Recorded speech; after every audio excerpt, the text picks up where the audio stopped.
Hi! Welcome to Bookbox. Don't forget to subscribe and tap the bell icon to get our latest videos.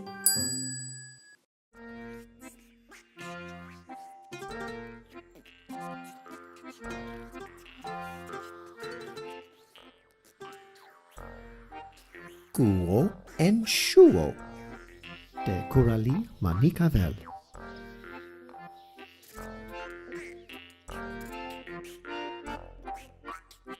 Ĉu vi iam vidis guojn? Ili estas ludemaj estaĵoj, kiujn vi kredas vidi nokte sub via lito. Iuj similas al oranĝkoloraj zebroj, aliaj al flugantaj helikoj. Foje ili incitas vin, foje ili igas vin terni. Ili eĉ kapablas meti ĉokoladon en viajn malplenajn poŝojn. Puzlo la Guo iom similis al elefanto, sed li estis plej ofte viola kaj malgranda kiel muso. Meera ekvidis lin hazarde iun matenon. Li ploris kaj ĝemis. Lia postaĵo estis kaptita en ŝia ŝuo. Mi verŝajne sonĝas. Ŝi pensis. Ŝi malforte pinĉis lin por vidi kio okazos. Ui! Elasis Puzlo. Ho, mi bedaŭras. Ŝi pardonpetis.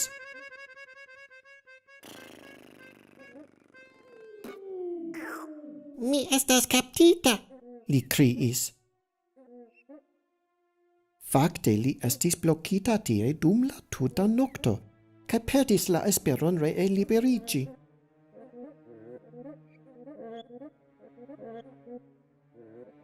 Meera atente rigardis lin.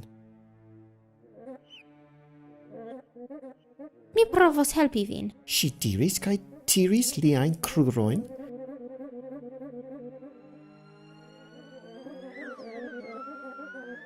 Ŝi puŝis lin de malantaŭe. Ŝi eĉ frapis la plankon per la ŝuo.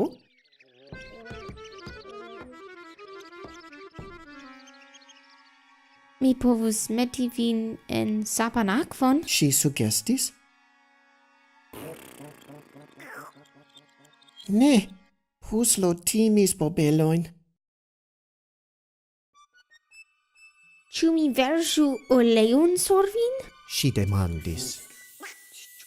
Puzlo ekprotestis kaj sin kultis. Li absolute ne volis havi oleon sur si.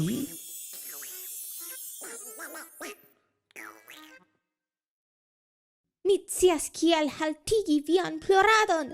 Meera ĝoje kriis. Ŝi komencis tikli Puzlon. Guoj estas tre tiklemaj kaj preskaŭ tuj liaj ridoj skuis lian korpon.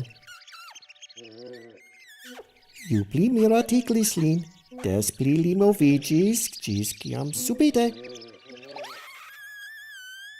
Vidu, vi liberiĝis. kriis Meera kun ekscito frapante siajn manojn. Puzlo palpe brumis. Li movis sian krurojn, li movis sian voston, li movis ankaŭ sian tutan korpon por certiĝi. Jes, mi liberiĝis! Li diskonigis dum li saltis tra la ĉambro. Li saltis sur ŝian manon kaj ridetis. Kion vi deziras havi antaŭ ol mi foriros? Ĉu ĉokoladon? Ĉu mi malaperigu vian lernejon? Ĉu vi devas foriri? Demandis Meera malgaje. Mi ŝatus ke vi restu kun mi. Ni povus esti geamikoj. Guoj ne havis homajn geamikojn? Tio estas bonega ideo, li respondis. Nur diru, Puzlo la Guo, mi volas vidi vin Kaj mi venos. Ĉu vi promesas? Ŝi volis scii? Mi promesas. Diris Puzlo. La lernea buso laŭte hupis. Bone, ni ludos post la lecionoj. Ĝis baldaŭ. Ŝi diris kaj rapidis eksteren. Post la lerneaj lecionoj, Meera iris en la ĝardenon. Ŝi fermis siajn okulojn kaj flustris la magiajn vortojn.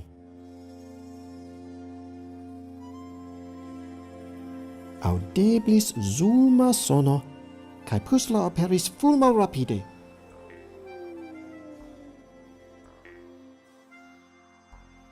Ili ridis kaj ludis ĝis la sunsubiro. Ekde tiu tago, Meera kaj Puzlo estis tre bonaj geamikoj.